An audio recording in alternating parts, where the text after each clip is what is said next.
Yesu ashimwe. Uyu munsi nshatse tuvugane bimwe mu bintu bituma abakozi b'Imana bagwa. Icyambere amahera, icya kabiri icyubahiro. Yesu ashimwe cyane. Ugasanga umuntu akorera Imana ari umuntu utari hejuru, mbega mu yandi majambo atari umukire, ari umuntu uri hasi. Ariko iyo umara gutunga amahera ugasanga birahindutse, ugasanga uhinduye uko wakoraga, ugasanga ubaye bize, ugasanga ubaye okipe cyane, ugasanga uhinduye imikorere uko wakoreraga Imana. Nshuti, reka amahera ntaguhinduze uburyo wakoreraga n'Imana. Ugasanga mengo uko wajyaga ujya ahantu kwigisha abantu canke ama audience wahaga abantu, ugasanga arahindutse ubwo umaze gutunga, ubwo umaze kugira amahera. Ariko ndagira ndaguhamagare mukozi w'Imana, korera Imana kwa kundi nyine wayikoreraga, ariko amahera ntagutesha intumbero y'Imana. Ikindi cya kabiri icyubahiro. Muri ibyo byose twibuke ko icyubahiro ari cyo cyatumye Satani ava mu ijuru, akorwa mu ijuru. Ubwibone, kumva ko nyine uri umuntu ukomeye, uri umukozi w'Imana, ugatangura gukora ibintu byiza, ugatangura gukundwa n'abantu, wowe ubwawe ntiwiyumvire ko ari Imana yagukoresheje ngo igutemo, ahubwo utangura kumva ko ukomeye, utumirwa mu biterane bikomeye, genda akomeye.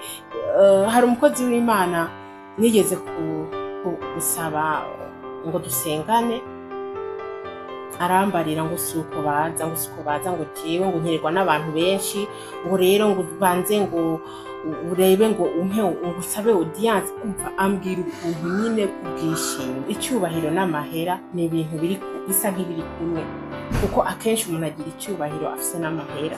Ego ubwo rero ugasanga nko mu rusengero hari abantu bakora ibintu binyuranye n'iby'Imana ishaka, ariko kubera bafise amahera, kubera ari abanyacyubahiro, ugasanga umukozi w'Imana abuze uko ntabahishuke ngo abe yabara ati ibi n'ibintu bimeze neza.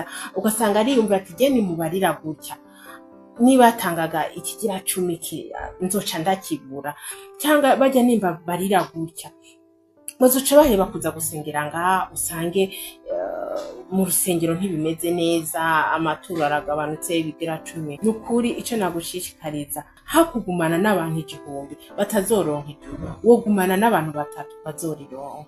Ugasanga nko mu rusengero haza abantu bambara impuzu zidahesha Imana icyubahiro.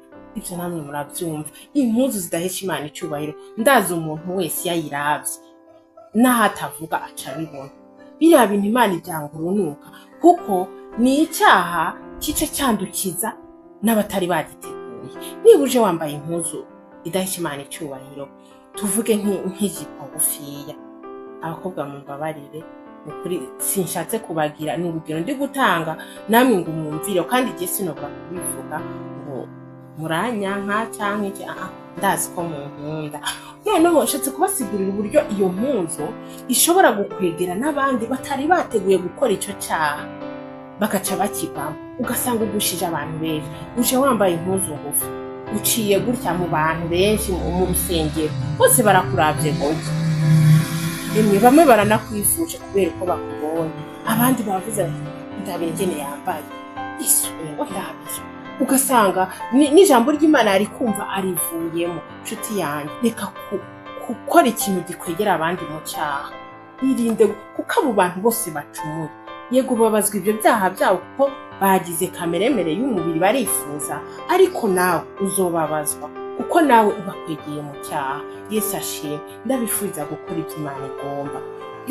Wambare impuzu igukwiye, cyangwa ugasanga umuntu yambaye impuzu aguma kwega agira uko byamuje. Wambarira impuzu ikuzaniye iki? Ambara impuzu wumva ko iguhaye amahoro, wumva ko nyine umeze neza kandi idatsitaza abandi. Nishatse gutanga urugero ku mpuzu, ariko tuzorabira hamwe n'ibindi bintu byinshi bituma abantu bava mu byo bari. Ugasanga umuntu aje gusenga vraiment avuga ati ngiye gusenga kandi ngiye imbere y'Imana, wo urengana gutya bigatuma acumura kandi atari yabiteguye. Shalom. Twirinde kubera abandi bitsitaza, ahubwo tugendere mu nzira nziza.